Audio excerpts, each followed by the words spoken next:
Estamos hoy en nuestra última sesión del año y la verdad es que estoy muy satisfecho, creo que todos nosotros, por lo que hemos logrado un año más. Quiero compartirles un poco de nuestras estadísticas. Nosotros, este es nuestro cuarto año ya consecutivo del Journal Club. Este año tuvimos 49 sesiones, tuvimos una cancelada por causas de fuerza mayor. Bueno, pues también algo que es muy importante para nosotros es que eh, pudimos ya presentar nuestro primer trabajo del Journal Club en el Congreso Nacional de Cirugía Cardíaca, y mostrando pues mucho de lo que estamos logrando gracias siempre a ustedes y a su valiosa asistencia y participación. El próximo año, pues ya tenemos ahí planeado las siguientes sesiones, por lo menos ya hasta marzo, febrero, a mediados de febrero del próximo año. Y bueno, pues ya sabemos que esto es un foro abierto. De verdad es que siempre van a ser bienvenidos todos los que quieran presentar en esta sesión. La mayoría de aquí ya hemos estado en ellas, pero bueno, pues extenderles esa invitación. Por ahí veo a Moy, evidentemente el doctor Medina, Jesús, Vale, pues ya está agendada, Liz seguramente también va a estar agendada, Alex. Entonces, bueno, pues todos nosotros estar pendientes para las siguientes sesiones y pues nada más felicitarlos y agradecerles siempre su participación. En esta ocasión me toca a mí presentar el journal y la verdad es que eh, decidí esta presentación porque la verdad es que híjole, creo que todos nosotros cuando nos hemos expuesto a las adherencias en el posquirúrgico, no solamente de cirugía cardíaca, sino también los que nos formamos por cirugía general, cirugía pediátrica, etcétera, la verdad es que nos, este, nos ha dado, puede ser esto un dolor de cabeza bastante importante. Y digo, evidentemente esta plática me la pidió Baxter, pero la realidad es que quise hacerla extensiva precisamente porque los resultados que me tocó investigar, que me mostraron, y ya un poco de la experiencia que hemos tenido con el uso de este producto como antiadherente ha sido bastante satisfactoria. Entonces, pues nada más de antecedentes, yo siempre pensé que a todos aquel que haya que inventar algo acerca de las adherencias, pues seguramente le iban a dar el premio Nobel. Y aquí vemos un paciente justo que operó vemos, esto es lo que quisiéramos encontrarnos siempre después de una cirugía cardíaca, ¿no? Independientemente si es primera o reintervención. Y pues desafortunadamente, pues a lo que siempre nos enfrentamos, pues una reoperación, son esta imagen de acá de la derecha, que suelen ser catastróficas. Hay un doctor que es italiano, que es el doctor Carlo Napoleone, que es el que ha tenido como más, relación directa con la empresa y al final ha hecho que lo apoyen mucho en investigaciones al respecto. Es muy difícil hacer estudios aleatorizados, dobles ciegos, porque al final pues sería como un poco complicado el decir este producto lo voy a utilizar y este no, cuando sabemos que ya existen como evidencia al respecto. Entonces, lo único que hicieron ellos en este estudio fue el uso del producto, pero al final se reunieron 7 centros europeos y cada uno aportó aproximadamente 11,2% de pacientes, 10 pacientes por cada centro. Y lo que hicieron a final de cuentas fue colocar el COSIL después de una cirugía para ver cómo se comportaban las adherencias. De esos 79 pacientes, 36 pacientes fueron reoperados. Y el 85% de estas adherencias que se presentaron en las reintervenciones fueron adherencias súper laxas. Ellos las refieren como membranosas y avasculares y que no provocaron algún tipo de problema. Tuvieron 6 eventos adversos y de estos eventos adversos relacionados fueron tamponade, uno de ellos, que fue el más importante, que se relacionó con la cantidad del antiadherente que se le colocó, hizo tamponade. Y el otro paciente hizo una fibrilación auricular asociado al uso de la temperatura en la que se aplicó la sustancia. Entonces, realmente ellos vieron que es muy efectivo como el uso de antiadherente. Es muy importante el tiempo en el que se estudiaron estos pacientes, es decir, para considerar que se podrían presentar adherencias importantes, se esperaron aproximadamente después del tercer mes y el promedio en el que se reintervinieron fueron alrededor de los 4 años. Estos videos me los proporcionó el doctor, y bueno, pues al final de cuentas es su experiencia. Es un paciente reoperado después de 6 meses después de una cirugía cardíaca.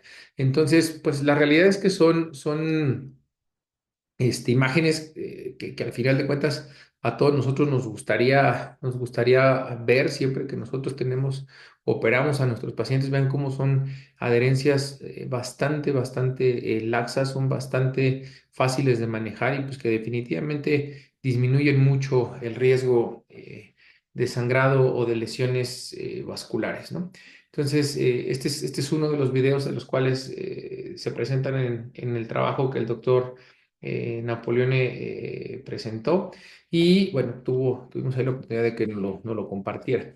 Este es otro, después de 6 años de reintervención. Entonces, pues vemos nuevamente, ¿no? Cómo son adherencias bastante laxas, son adherencias muy manejables y que difícilmente pueden presentar algún grado o algún tipo de complicación. Este otro estudio es un estudio que se realizó, es un estudio experimental en conejos, en el que a 20 conejas se les pusieron una malla de polipropileno como si fueran hernias inguinales y a 10 de ellas se puso la malla más el antiadherente y a la mitad no. 30 días después se hizo un estudio laparoscópico para ver el grado de adherencias.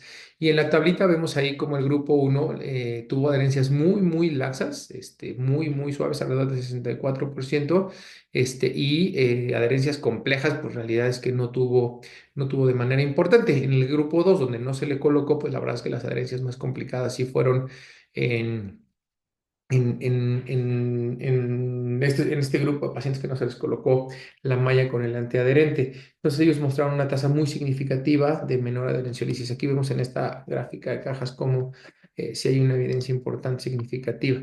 Este fue otro estudio en el que también fue un estudio en animalitos y a los conejos lo que se le hizo fue una esternotomía, se le talló con una gasa en el epicardio aproximadamente durante 5 minutos y tuvieron tres grupos.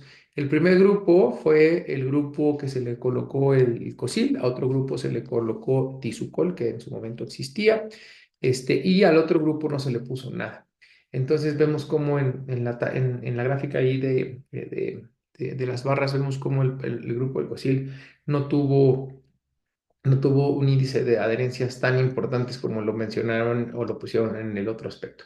Este estudio es muy interesante también porque es un estudio en el que se habla acerca en esa gráfica o en esa imagen más bien se ve cómo se va produciendo las adherencias o la cicatrización fibrosa después de una cirugía cardíaca. Entonces vemos ahí cómo están las células mesenquimales parietales del pericardio y vemos ahí cómo conforme va pasando el tiempo, perdón, en el intraoperatorio van perdiendo y se van deformando y vemos ahí cómo se van instaurando las células de fibrina entre ellas para que posteriormente se forme ya una fibrina muy importante. Ellos en este estudio reportan que aproximadamente entre el 7 y el 9% de los efectos adversos en una reoperación se van a presentar y que al final de cuentas siempre van a tener un impacto muy importante en los resultados, ya sea en la mortalidad o en la estancia intrahospitalaria asociada a sangrados. Evidentemente los costos van a incrementar y de acuerdo a la base de datos de la STS, pues el índice de reintervenciones casi se duplicó para este año. Sí es real y creo que nosotros en nuestros centros lo hemos estado viendo que la mayoría ya de nuestros pacientes ya tenemos un índice mayor de reintervención, ¿no? Sobre todo, evidentemente, en la fisiología univentricular. Sin embargo, no nada más en esto, sino en algunos otros casos. A lo mejor válvulas protésicas en niños más pequeños que ya tenemos que cambiar.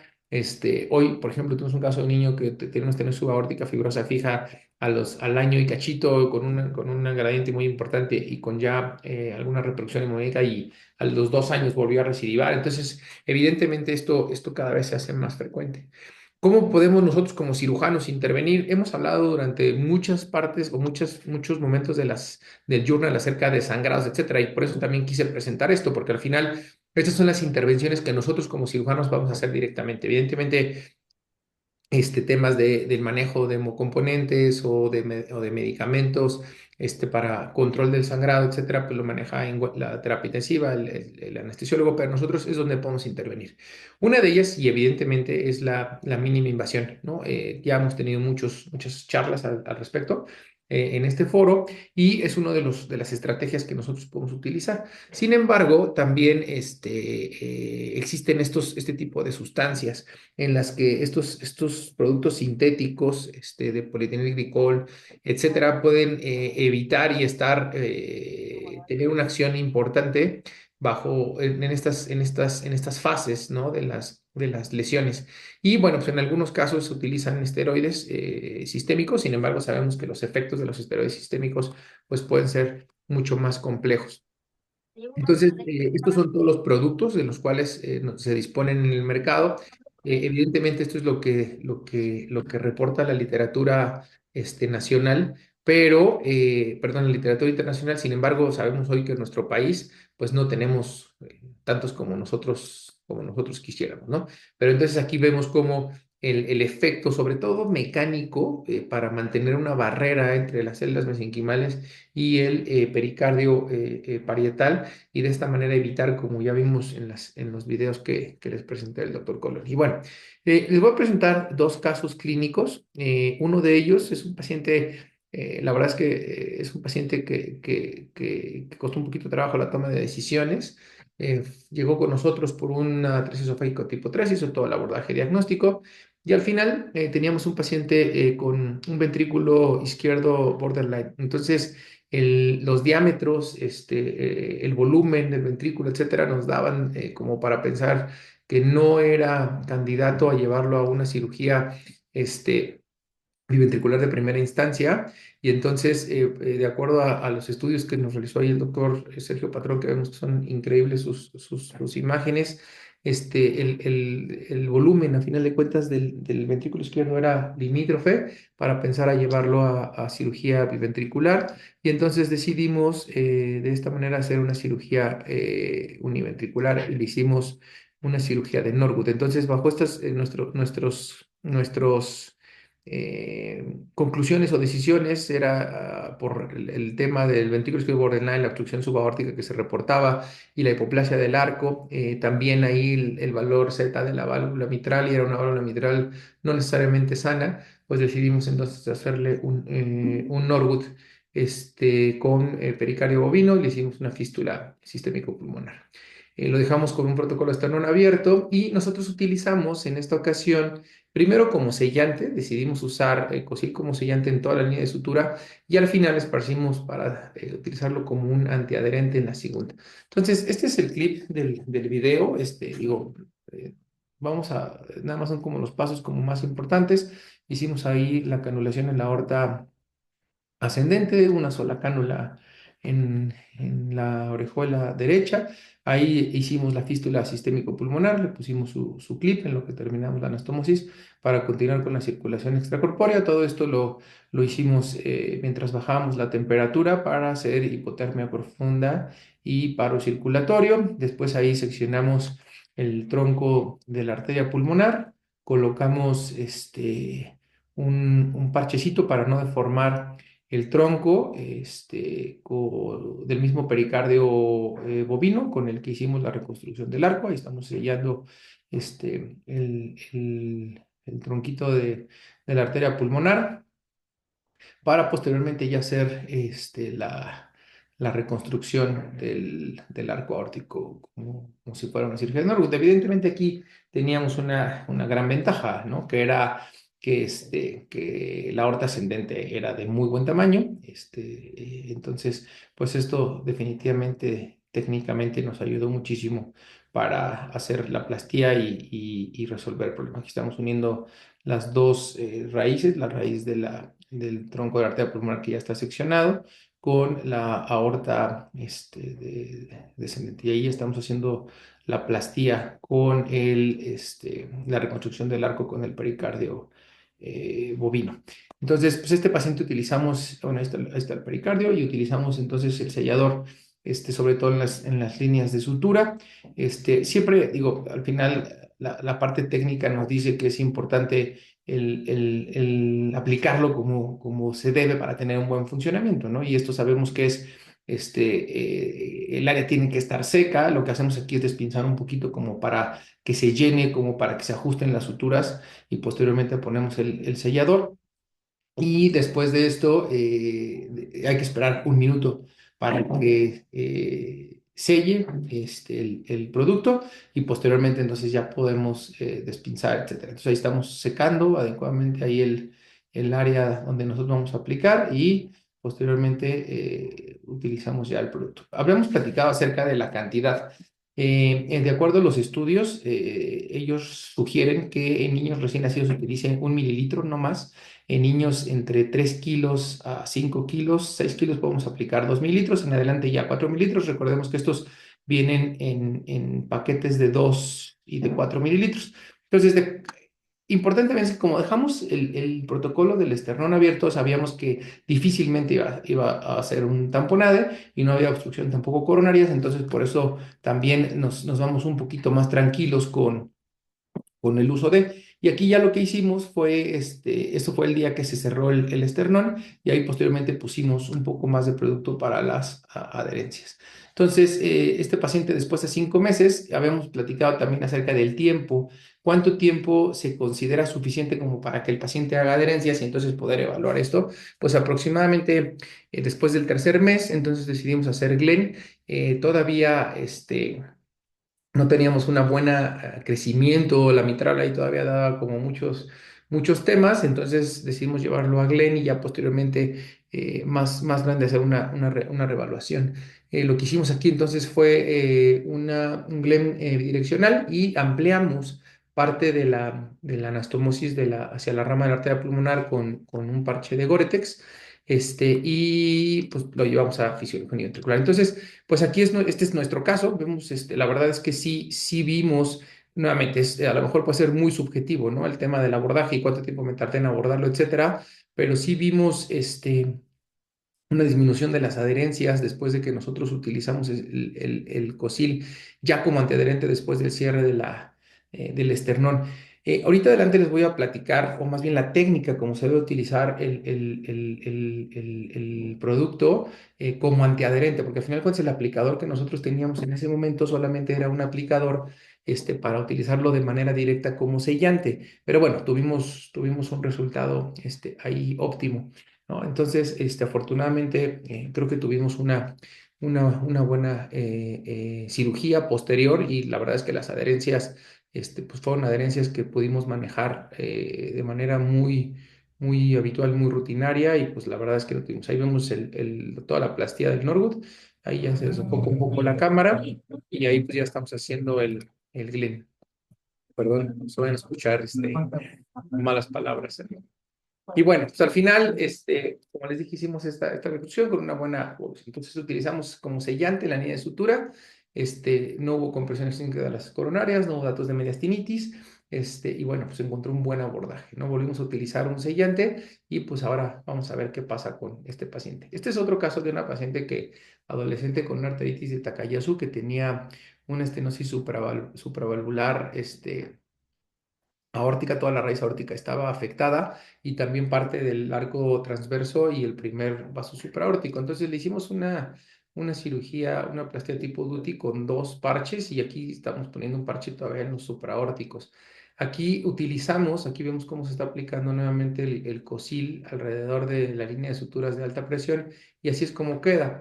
Y vemos cómo al final la realidad es que pues quedó con una buena anatomía, no se hace tan rígido y al final, pues, la verdad es que el sangrado en una aorta con toda esa línea de sutura nos ayudó mucho. Y bueno, estos son los videitos que quería comentarles. Miren, este es ya la cirugía cuando terminamos. Evidentemente aquí, pues esperemos no tener una reintervención en este caso, pero vemos ahí cómo el tejido se ve bien, con un sangrado bastante controlado.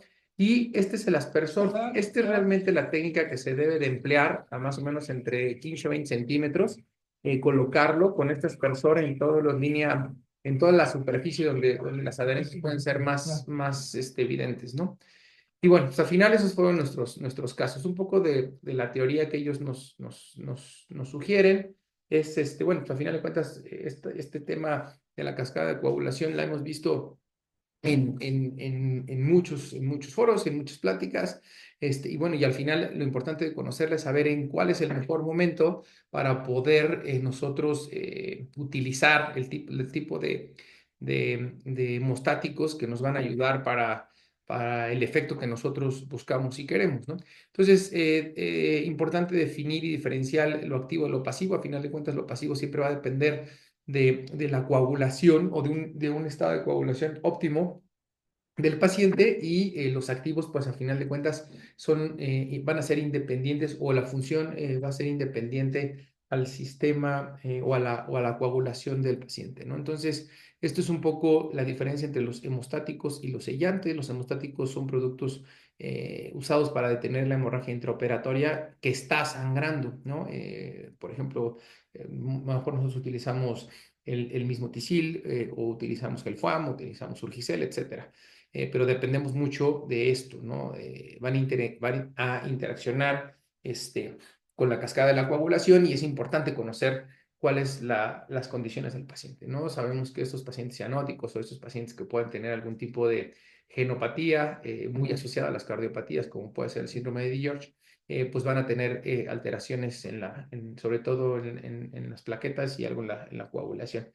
En el caso de los sellantes, bueno, bueno, en el caso de los hemostáticos sí es importante. La mayoría de ellos van a funcionar en un campo húmedo y los sellantes, pues no, los sellantes casi siempre es más bien por una adhesión mecánica. Es súper importante saber que el campo debe estar seco,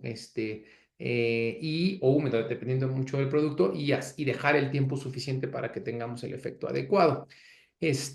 Otra tablita donde comparan el concepto de activo y de pasivo, y como comentábamos, ¿no? Va a depender mucho de la coagulación, sobre todo en los productos pasivos, y también la intensidad del sangrado. En los casos de los activos, pues, probablemente con hemorragias un poco más profusas los podemos encontrar.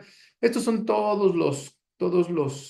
la gama de productos que podemos contar en el mercado. Seguramente en nuestros centros vamos a tener uno, vamos a tener otro, pero también, digo, a mí cuando me empezó, bueno, más bien cuando empecé a conocer acerca de los diferentes hemostáticos, pues de repente es incluso hasta difícil, ¿no? El convencer a las autoridades, etcétera, porque te dicen, bueno, si ya tienes Tisil, ¿para qué quieres Cosil? O si ya tienes Veriplast, ¿para qué quieres ahora Bioglu? O si ya tienes Polo de Papa, ¿para qué quieres Gelfuam, etcétera, ¿no?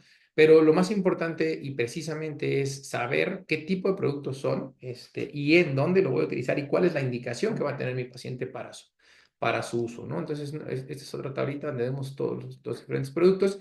Y también saber, a mí me llamó mucho la atención, tuvimos un taller hace poco,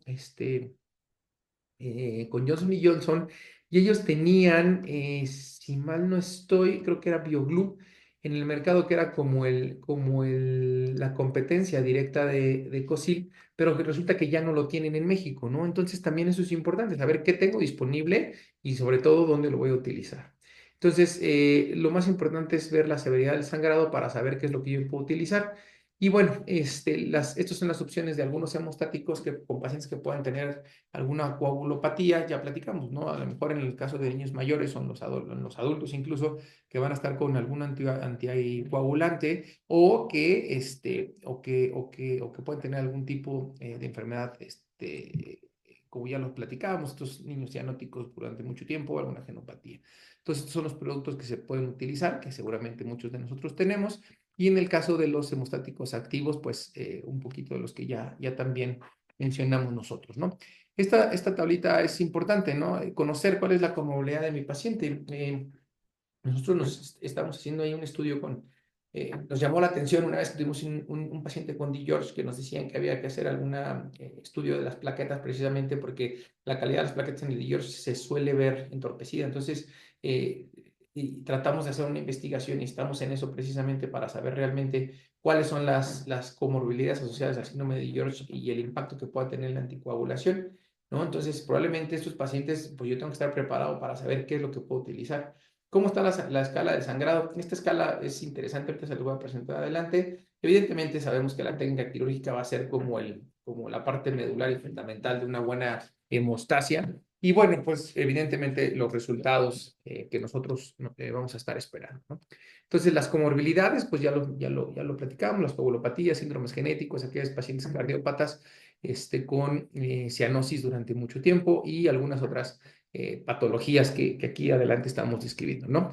Entonces, esta escala, como les comentaba, es una escala que nos habla, está hecha para adultos, pero es una escala que nos habla de la cantidad de sangrado y en qué o en qué punto hasta dónde puedo utilizar yo algún tipo de hemostáticos, ¿no? Entonces, la escala 1, 2, 3 y 4 grados, evidentemente todo va en función de la cantidad con la que se está contando la hemorragia. Y bueno, esto está en adultos. Sabemos que con nuestros pacientes probablemente tendríamos que llevarlo relacionado con su superficie corporal o con su peso, pero vemos como nada más en una hemorragia tipo, grado 1, pues no, pues utilizan estos hemostáticos pasivos, ¿no? Es decir, aquel sangradito en capa probablemente, pero ya posteriormente con sangrados un poco más profusos sí es necesario utilizar algunos otros productos, ¿no? Entonces, esta es la escala. Les voy a presentar estos videitos. Esta es una escala, es un sangrado bastante leve, es un sangrado en el que vemos cómo realmente no, como tal, solo mancha ahí un poquito el apósito, pero no tenemos una hemorragia muy importante. Esto ya es un sangrado un poco, a lo mejor un sangradito por ahí en capa, donde vemos que ya la cantidad que va a estar presentando es entre 1 y 5 mililitros. Aquí la mayoría de estos hemostáticos pasivos nos pueden funcionar muy bien, ¿no? Utilizar a lo mejor estos productos que utilizamos ahí en el campo operatorio, como es el Gelfam, etcétera, pero si nosotros vemos que ya tenemos un sangrado un poco más complicado, vemos cómo este sangradito ya va a darnos lata, ya va a necesitar tomar alguna intervención ahí en el campo quirúrgico. ¿Cuántas veces nos hemos enfrentado a esto y le quieres ponerle un punto ahí de problema y entonces se te desgarra más el ventrículo derecho, etcétera? Entonces, estos productos hemostáticos ya activos o sellantes activos nos van a ayudar mucho. Esto ya es un sangrado grado 3 en el que vemos como ya es una hemorragia mucho más profusa, ya la cantidad de sangre es mucho mayor y que sabemos que tenemos que tomar alguna medida nuevamente, ¿no? A lo mejor ahí tratar de poner algún punto con crómico, etcétera, pues es un poquito más complejo, y puedes tener una lesión un poquito más grave. Y bueno, lo que hemos visto y que seguramente no quisiéramos enfrentarnos, un sangrado ya mucho más complejo, un sangrado con cantidades ya arriba de 50 mililitros en el adulto por minuto, que no podemos controlar y que al final tenemos que echar mano de la batería que nosotros podamos tener, ¿no? Entonces, la elección del hemostático debe ser precisamente determinado por las antecedentes del paciente, por las condiciones del paciente, de dónde viene el sangrado, evidentemente, y esta escala nos puede dar una pauta muy importante como para poder determinar qué tipo de productos puedo utilizar, ¿no? Un poquito de nuestra experiencia en el hospital. Estos son los pacientes que registramos, donde utilizamos el COSIL. La mayoría de ellos lo hemos utilizado primero como sellante y bueno, empezamos por ahí una tesis para ver si nos dan los tiempos, porque bueno, sabemos que los residentes están 3 años, pero si nos dan los tiempos y si no, tratar de postergarlo un poquitito para ver cómo se comporta como antiadherente, ¿no? Entonces, evidentemente lo estamos utilizando en la fisiología univentricular y de esta manera ver pues hacia dónde o cómo se va a ir comportando, ¿no? ¿Qué es lo que yo veo como potencial de estos productos? Bueno, pues tenemos ya una base de datos, es un seguimiento a largo y mediano plazo, pues las investigaciones y las publicaciones, a final de cuentas, creo que eso es lo que nos va a dar la pauta para saber hacia dónde va. El tema, como les comentaba, pues tesis para los residentes, y bueno, los talleres que se han hecho habitualmente. Sabemos que es un producto que es seguro en el paciente pediátrico, eso sí, ya lo tenemos muy bien definido. Y bueno, lo más importante es saber la disponibilidad que podamos tener en nuestro medio, ¿no? Porque podemos saber el sangrado, la escala, etcétera, pero si tengo más que Prolenes o solo tengo Gelfam o solo tengo Oticib en mi medio, pues a final de cuentas, pues vamos a tener que analizar muy bien qué tan factible es su uso, ¿no? Y bueno, pues eso es todo. Es una charla muy, a lo mejor un poco comercial, pero a mí se me hizo importante, me gusta mucho este tema y nuevamente, pues la experiencia que independientemente de que es una plática que me pidió ahí la empresa, la experiencia que nosotros nos dejó, pues ha sido bastante buena, la hemos utilizado ya en estas condiciones y creo que pues podemos empezar ahí a utilizarlo ya de manera un poco más rutinaria. Pues nada, no sé si alguien tenga algún comentario, alguna pregunta, si alguien tiene una experiencia diferente.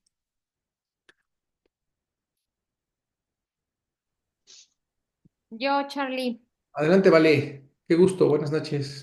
buenas noches. Fíjate que nosotros, bueno, tuve la oportunidad de participar en uno de los talleres y me da gusto escuchar tu plática porque sí me daba un poco de duda, fíjate. La verdad es que como cirujano de congénitos, bueno, por lo menos en mi escuela en aquel tiempo era de, no, pues no hemostáticos, ¿no? Incluso el Surgicel así de, no, no, no lo empeluches todo y así, ¿no? Entonces, ahora que salen estos productos y que la verdad ya me he enfrentado a sangrados que se te está yendo el paciente y es una angustia, empecé a utilizar yo, por ejemplo, el Tisil y el Flosil y la verdad es que se me hicieron buenos productos, aunque en su momento me los manejaron como, bueno, o sea, es un, pues por así decirlo, ayuda, aunque no tenemos tantos estudios en los niños. Hace poquito, fíjate, fui a la plática pues de Baxter, de COSIL y todo eso, y yo he tenido como que ganas de utilizarlo y todo. Sin embargo, yo tenía la duda. Me da mucho gusto escuchar tu plática y ver que ustedes ya tienen un poquito más de experiencia y que ya tienen pues hasta pues sus pacientes ahí identificados. Y bueno, pues nada más el punto aquí o mi opinión es que está súper bien que nos platiques. Como tú dices, es una charla comercial, pero creo que nos empieza a dar confianza a los demás que nos dedicamos a lo mismo de utilizarlo. Incluso, como dices, el aplicador ese, están promocionando como una regaderita así súper coqueta para aplicarlo justamente con el fin de evitar adherencias, ¿no? Entonces, Claro, pues nada, se me hace bastante interesante y pues me da más confianza utilizarlo. Digo, hasta ahorita no he tenido un caso así tan, o sea, que yo planeé reoperarlo en poco tiempo, pero pues obviamente cada vez hay pues más y más pacientes. Digo, ahorita presentaste un Norwood, nosotros todavía no hemos tenido así un Norwood como tal, pero pues bueno, ahí están los Glen, que pues la verdad no les he puesto. Ya cuando llegue el Fontan veré qué hago, pero de aquí en adelante creo que es bastante buena opción y por lo menos en mi hospital creo que tiene clave de cuadro básico, ¿verdad? Entonces pues hay que ver ese asunto, pero muchas gracias por abrirnos el panorama y darnos esa confianza que de repente se necesita entre cirujanos. claro. Sí, no, muchas gracias por tu comentario. Y la verdad, mira, justo esa fue la intención, porque al final cuando te dicen, a ver, habla de esto, pues yo puedo hablar de lo que quieran, ¿verdad? Pero la verdad es que cuando ya estás convencido y lo usas ya de una manera rutinaria, la verdad es que sí te da más confianza.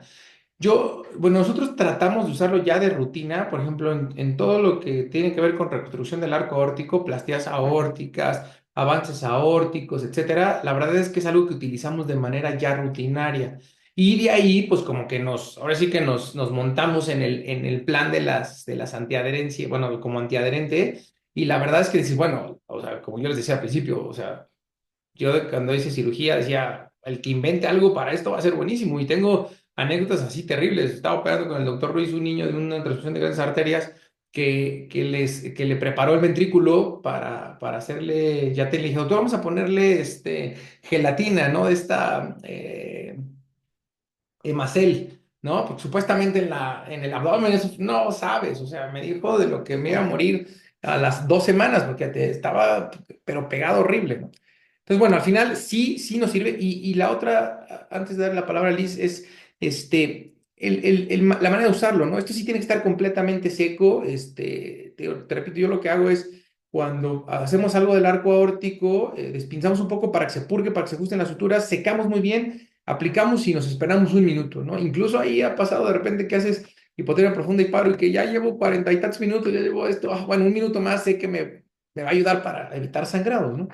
Y el tisil, por ejemplo, ese lo utilizamos más como en un campo húmedo. Por ejemplo, ya no terminé de presentar ahí el video del Glen, pero le pusimos un parchito de Gore-Tex y evidentemente pues no está completamente seco, ¿verdad? Porque pues estamos ahí con la arteria pulmonar abierta, etcétera. Entonces, a ese le pusimos tisil y también nos funcionó muy bien. Entonces, creo que lo importante es conocerlos, saber cómo funcionan y pues sí, tomar la mejor decisión. Liz, adelante.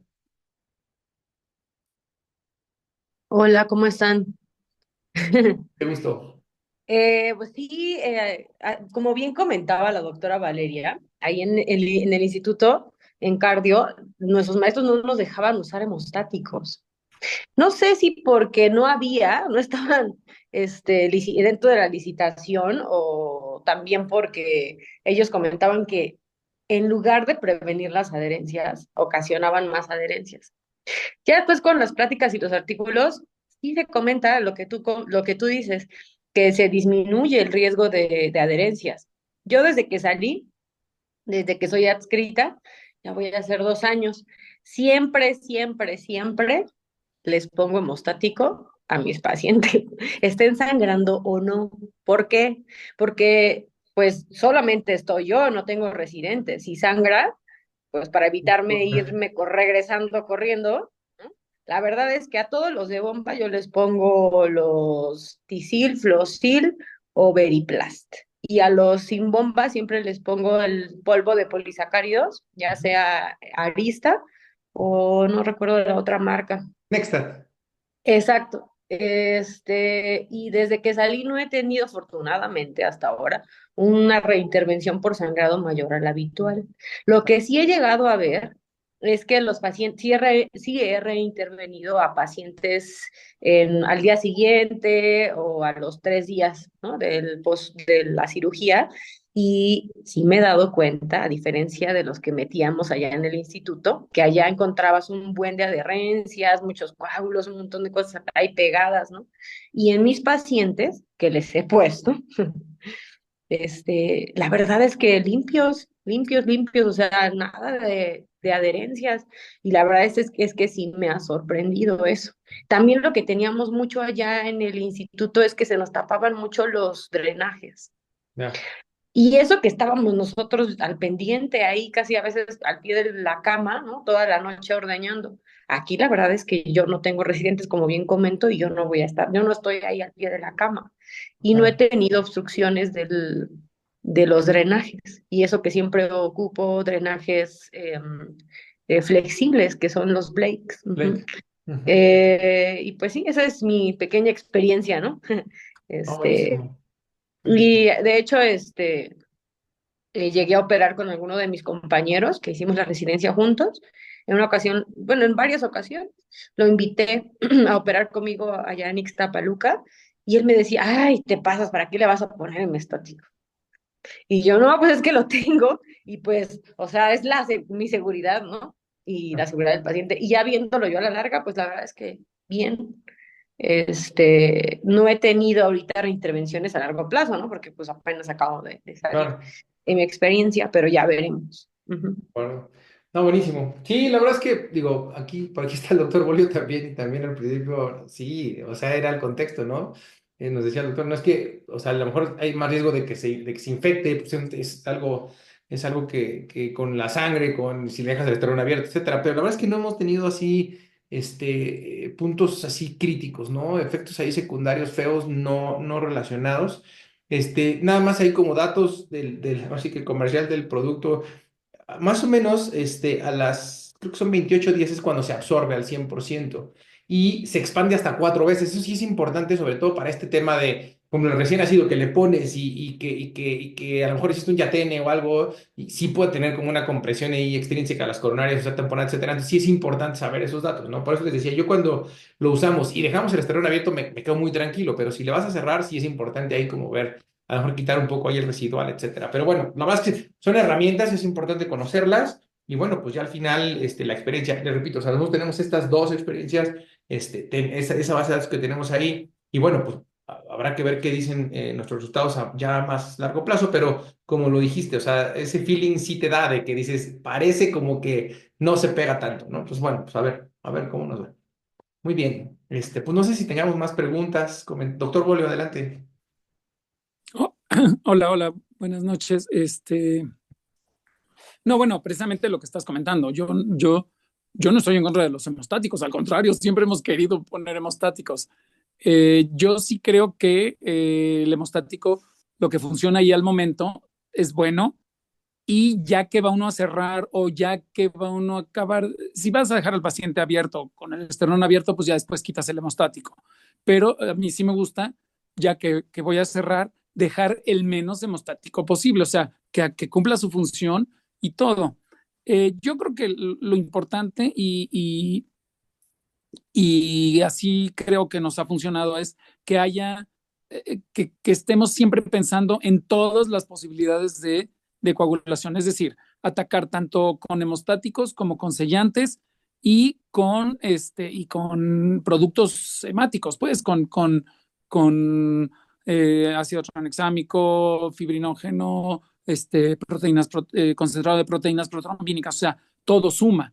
Lo mejor es tratar de saber la causa del sangrado, pero definitivamente y relacionando con el motivo de la plática, que son las adherencias, sí creo que lo que más adherencias va a producir son los coágulos. O sea, si dejamos coágulos sanguíneos, pues, o que toda la hemostasia que esté sangrando y que digamos, bueno, ya no le pongo hemostáticos, ya que deje de sangrar solito, ese paciente que deja de sangrar solito, reponiendo sangre y reponiendo factores de coagulación, pero que no le pusimos o que el hemostático no funcionó o no le dejamos hemostático, ese paciente yo creo que es el que más adherencias va a tener. O sea, sí creo yo que los hemostáticos, ya sea sintéticos o biológicos, como a fin de cuentas, no, el hemostático está actuando mecánicamente, está sustituyendo el coágulo o está interviniendo entre el coágulo de sangre propia del paciente,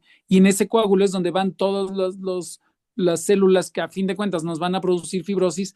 En algo tiene que disminuir esas adherencias, ¿no? Entonces, eh, eh, por sí solas no tiene fibroblastos o no va a producir fibrosis ni tanta adherencia el propio hemostático.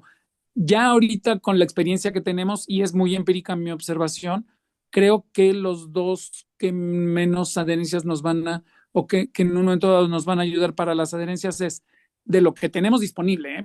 Porque puede haber otras cosas, pero el polvo de papa, pues, el Nextat o el Arista, este, porque a fin de cuentas forma esa capa que cuando se absorba o cuando se degrade o se haga más líquida, pues ya no va a haber sangrado y ya no van a llegar células a producir ahí adherencias de fibrosis. Y un poco lo que estabas presentando en los esquemas. Y el otro es definitivamente el COSIL. Tú ya comentaste, yo quería comentar lo de tener cuidado porque el COSIL se expande y sí, lo hemos visto. Pone un chorrito de COSIL y no lo ve, y cuando tenemos que cerrar al paciente o que al ratito ya que estamos acabando la hemostasia, poniendo sondas, etcétera, ya vemos cómo fue creciendo y sí crece mucho, ¿eh? Y entonces sí tener cuidado por esa parte de que puede comprimir, pero de que nos ha funcionado bien el COSIL, creo que hoy por hoy es ahorita el que yo prefiero ahorita usar de los sellantes tópicos, ¿no? Sin, y algo que quería yo comentar, a fin de cuentas, la mejor manera de prevenir adherencias es que no haya sangre, ver la manera de que haya poco sangrado, y si parece poco sangrado, lo que se necesita son sellantes, pues qué mejor. Y que en el sangrado en agudo, antes de dejar todos los hemostáticos, pues también pensar en tratar de definir la causa. Nosotros nomás tenemos ahí al momento al lado del paciente el TCA, pero no debemos quitar el dedo del renglón de la necesidad de contar con este tromboelastograma, que creo que hoy por hoy es lo que mejor nos puede no predecir, sino ya en el momento del sangrado nos puede tratar de dar el diagnóstico más preciso, ¿no?